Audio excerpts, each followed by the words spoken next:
Hello friends, ಇವತ್ತು ಪುದೀನ chicken ಹೇಗೆ ಮಾಡೋದು ಅಂತ ನಾನು ಇವತ್ತು ನಿಮ್ಗೆ ಹೇಳ್ಕೊಡ್ತಾ ಇದ್ದೀನಿ. ಇದು ಚಪಾತಿ, ಅನ್ನ, ಪೂರಿಗೆಲ್ಲ ತುಂಬ ಚೆನ್ನಾಗಿರುತ್ತೆ. ಮೊದಲು ನಾನಿಲ್ಲಿ ಒಂದು ಅರ್ಧ ಕೆ ಜಿ ಚಿಕನ್ ತೊಗೊಂಡಿದ್ದೀನಿ. ಅದಕ್ಕೆ ಶುಂಠಿ ಬೆಳ್ಳುಳ್ಳಿ ಪೇಸ್ಟ್ ಸೇರಿಸ್ಕೊತಾ ಇದ್ದೀನಿ. ಕೊತ್ತಂಬರಿ ಸೊಪ್ಪು, ಪುದೀನ, ಹಸಿಮೆಣ್ಸಿನ್ಕಾಯಿ ಇದು ಮೂರನ್ನು ಆಡಿಸ್ಕೊಂಡು ಅದನ್ನು ಸೇರಿಸ್ಕೊತಾ ಇದ್ದೀನಿ. ನೆಕ್ಸ್ಟು ಅರ್ಧ ಟೀ ಸ್ಪೂನಷ್ಟು ಗರಂ ಮಸಾಲೆ, ಅರಿಶಿನ, 1 ಸ್ಪೂನಷ್ಟು ಧನಿಯಾ ಪುಡಿ, ರುಚಿಗೆ ತಕ್ಕಷ್ಟು ಉಪ್ಪು ಇಷ್ಟನ್ನು ಸೇರಿಸಿ ಚೆನ್ನಾಗಿ ಮಿಕ್ಸ್ ಮಾಡ್ಕೋಬೇಕು.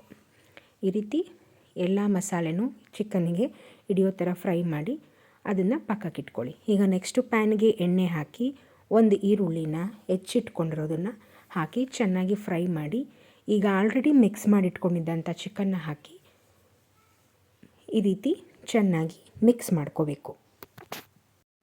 ಚೆನ್ನಾಗಿ ಮಿಕ್ಸ್ ಮಾಡ್ಕೊಂಡ್ಮೇಲೆ 2 ಟೀ ಸ್ಪೂನಷ್ಟು ನಾನು ಇಲ್ಲಿ ಮೊಸರನ್ನ ಸೇರಿಸ್ಕೊತಾ ಇದ್ದೀನಿ. ನೀವು ಚಿಕನ್ಗೆ ಮಸಾಲೆ ಹಾಕುವಾಗಲೂ ಸೇರಿಸ್ಕೋಬೋದು. ಈಗ ಬೇಕಾದರೂ ಇದನ್ನು ಸೇರಿಸ್ಕೊಂಡು ಚೆನ್ನಾಗಿ ಮಿಕ್ಸ್ ಮಾಡ್ಕೋಬೇಕು.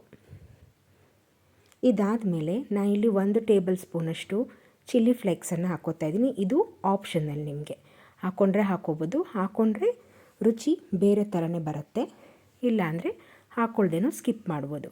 ಈಗ 1 ಸ್ಪೂನಷ್ಟು ತುಪ್ಪ ಹಾಕಿ ಚೆನ್ನಾಗಿ ಮಿಕ್ಸ್ ಮಾಡಿ ಲಿಡ್ಡನ್ನು ಕ್ಲೋಸ್ ಮಾಡಿಡಬೇಕು. ಆಗಾಗ ಲಿಡ್ಡನ್ನು ಓಪನ್ ಮಾಡಿ ನೋಡ್ತಾಯಿರಿ, ಯಾಕಂದರೆ ತಳ ಹಿಡಿಯುವಂಥ ಸಾಧ್ಯತೆ ಇರೋದ್ರಿಂದ. ನಾನ್ ಸ್ಟಿಕ್ಕಲ್ಲಿ ತಳ ಹಿಡಿಯಲ್ಲ, ಬೇರೆದರಲ್ಲಿ ತಳ ಹಿಡಿಯುತ್ತೆ. ಆವಾಗವಾಗ ನಾವು ನೋಡಿಕೊಂಡು ಓಪನ್ ಮಾಡಿ ಮಿಕ್ಸ್ ಮಾಡ್ಕೋತಾ ಇರಬೇಕು. ಈಗ ಲಾಸ್ಟ್ ಟಚಪ್ ಕೊತ್ತಂಬರಿ ಸೊಪ್ಪು ಹಾಕಿ ಇದನ್ನು ಒಂದು 10 ನಿಮಿಷ ಕ್ಲೋಸ್ ಮಾಡಿಟ್ರೆ ಪುದೀನ ಚಿಕನ್ ಸವಿಯಲು ಸಿದ್ಧ.